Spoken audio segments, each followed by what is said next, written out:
Сәлеметсіздер ме, құрметті білім алушылар?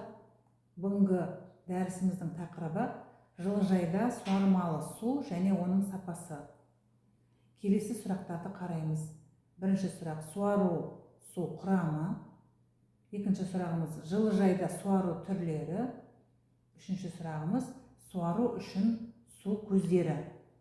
Көкөніс дақылдарының құрамында, жаңа массасында шамамен 90% су бар. Құрғақ зат 10%, бірақ оның 1% макро және микроэлементтер.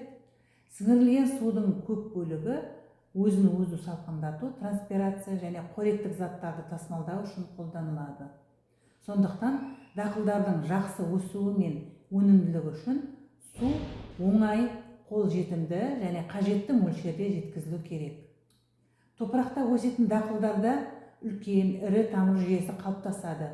Өйткені топырақтағы су баяу қозғалады және субстратта аз көлемді технология бойынша өсірілгенге қарағанда үлкен аумаққа бөлінеді.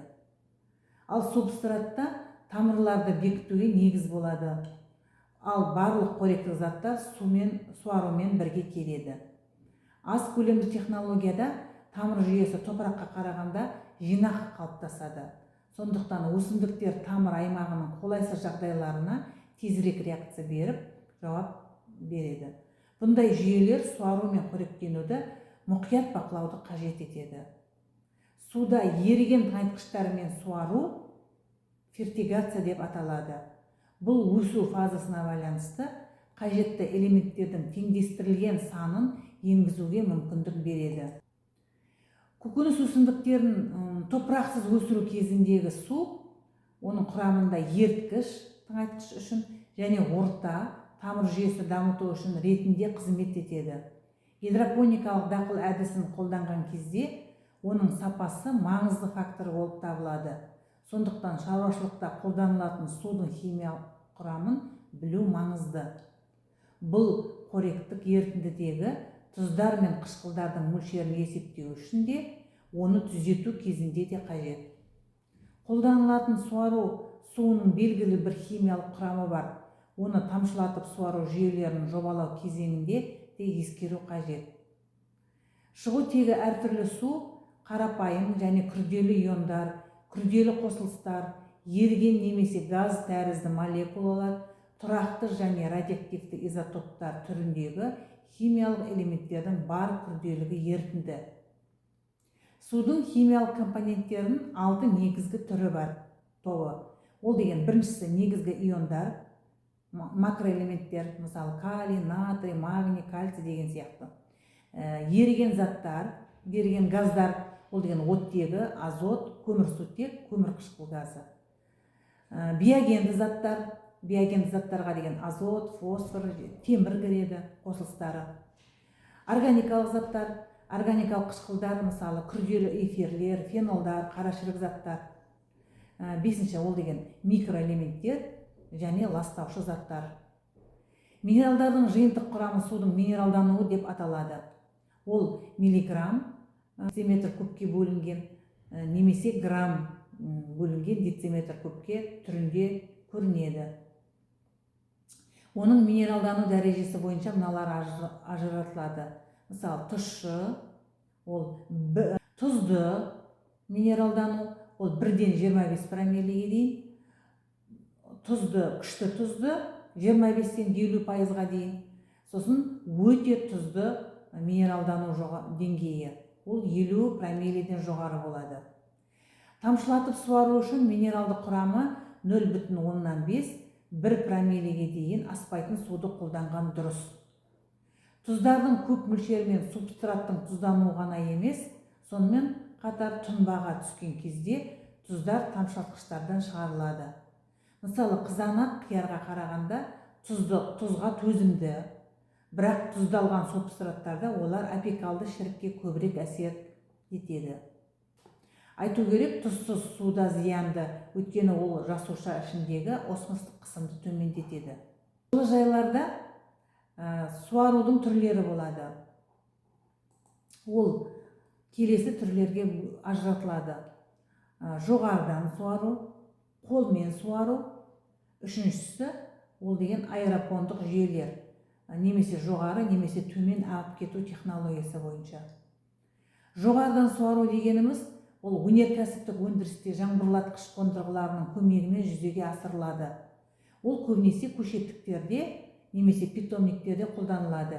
Өйткені әр көз нәр беруші үлкен аумақта көптеген өсімдіктерді суарады. Қолмен суару ол суарудың ең аз тиімді әдісі болып табылады. Өйткені субстраттың жоғарғы жылдамдықпен келетін судың көп мөлшерін сіңіруге уақыты жоқ. Ол көбінесе ескірген жылыжай шаруашылықтарында көшеттерді әлі де осы суару түрімен пайдаланады. Және үшіншісі, ол деген заманауи жылыжайларда өсімдіктерді аз көлемде өсіру кезінде суару жүйелері дақылдарды өндіру технологиясына байланысты өзгереді. Келесі суару түрлері үшіншісі ол екіге бөлінеді. Қоректік қабат технологиясы немесе ағындық технология деп айтамыз. Келесі түрі ол деген терең ағын технологиясы. Екеуінің айырмашылығын қарайық қазір. Бұл бірінші қоректік қабат технологиясында өсімдіктер ерітіндінің тұрақты айналымымен, сумен және қоректік заттармен қамтамасыз етіледі. Жүйе 0,2-3% көлбеу құбырлардан тұрады. Олардың тесіктеріне өсімдіктер орналастырылады. Қоректік ерітінді үнемі жоғарыдан беріледі, ал тамырларды ылғалды ұстап тұру үшін қажет жылдамдықпен құбырлар арқылы төмен қарай ағып кетеді.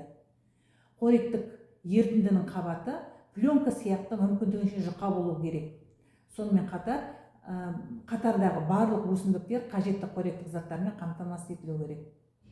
Олардың құбырлар диаметрі мысалы дақылға байланысты болады. Тез пісетін салат және жасыл дақылдарда 4-8 см, ал қызанақ пен бұрыш дақылдар үшін 15 см болу керек. Ал ұзындығы ондай құбырлардың 1-20 метрге дейін болады. Негізінен бұл технология ерте пісетін дақылдарды, салат пен шөптерді өндіру үшін қолданылады. Және екіншісі ол терең ағын технологиясы. Ол вегетациялық кезеңі 4 және 12 аптаға дейін ерте пісетін дақылдар үшін қолданылады. Тамырлардағы су пленкасы мүмкіндігінше жұқа болатын. Жоғарыда айтылғанның айырмашылығы қоректік ерітіндінің қабаты шамамен 5-15 см тереңдікте болады. Келесі суару түрі ол жоғары және төмен ағып кету технологиясы. Мұндай суару жүйесімен өсімдіктерді су өткізбейтін бетке арнайы үстелдерде немесе бетон едендерге орналастырылған контейнерлерде немесе науаларда өсіріледі. Ол үшін оған белгілі бір көлбеу беріледі де, және дренаждық арналар ұйымдастырылады. Және тағы да бір түрі бар жылыжайда суарудың, ол тамшылатып суару түрі. Тамшылатып суару полиэтилен құбырлары мен тамшылатқыштардың көмегімен немесе тыңайтқыш ерітіндісін тамырдың орналасқан жеріне тікелей жеткізуді қамтамасыз етеді. Тамшылатып суару негізінен экономикалық тиімді және оңтүстік аймақтарда, ашық далада және жылыжайларда дақылдарды суару үшін өте тиімді болады. Оның да екі түрі болады. Тамшылату сызықтардың ол топырақ бетіне орналастырылған, немесе тамшы желісінің тесіктеріне салынған гидропоникалық технологиямен өсірілген дақылдарды суару үшін сыртқы тамшылатқыштарымен бірге қолданғанда. Оның деген тамшылатып суарудың артықшылықтары да бар және кемшіліктері де бар. Артықшылығы жаңа айтып атқандай бізде суды үнемдейді және суару аймағының азаюына, буланудың азаюына және ерітіндінің жақсы реттелетін жеткізуіне байланысты өнім берілген су мен тыңайтқыштардың азаюы, тамыр жүйесінің тез өсуі және жақсы дамуы, және сыртқы жағдайлардан тәуелді еместігі, және жер топографиясына қарамастан суарудың біркелкілігі болып саналады. Ал кемшіліктеріне ол жабдыққа, оны монтаждауға және техникалық қызмет көрсетуге жоғары шығындар көп қажет етеді. Содан кейін сапасыз судың әсерінен тамшылардың зақымдануы және тамшылар мен құбырларды мезгіл-мезгіл ауыстыру қалдықтар көлемінің өсуі болып есептеледі. Енді суару үшін су көздерінде дұрыс тапқан дұрыс. Оның суару көздері жер асты, жер үсті, коммуналдық және жаңбыр сулары болып табылады. Жер үсті дегеніміз олар сулары тұздармен, жеткілікті тазартылмаған ағынды сулармен немесе нөсер суларымен ластануы мүмкін. Жер үсті суларының құрамы жыл бойына өзгеріп отырады. Бұл жиі сынықтардан қажет етеді. Жазда олар көк жасыл балдырдардың белсенділігіне және гидрокарбонаттардың CO2 және OH ыдырауына байланысты жоғары сілтілікке ие болады. Жер асты сулары, олар деген сапасы тұрақты және рельефке байланысты болады.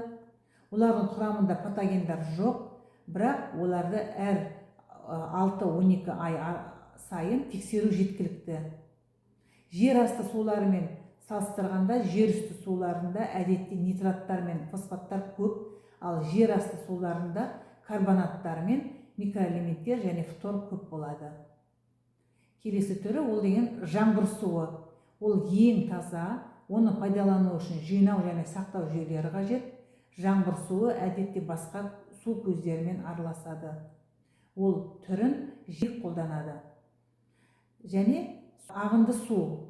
Ол деген түрі хлормен өңделген және құрамында кальций көп болса, аз көлемді технологияға жарамсыз болып келеді. Хлоридтердің ашық жүйелері үшін 1,5 микромольден литрына, аз және дренаждық ерітіндіні қайта өңдейтін жүйелері үшін 0,5 микромоль литрден аз болуы маңызды. Су жүйесі және суды дайындау.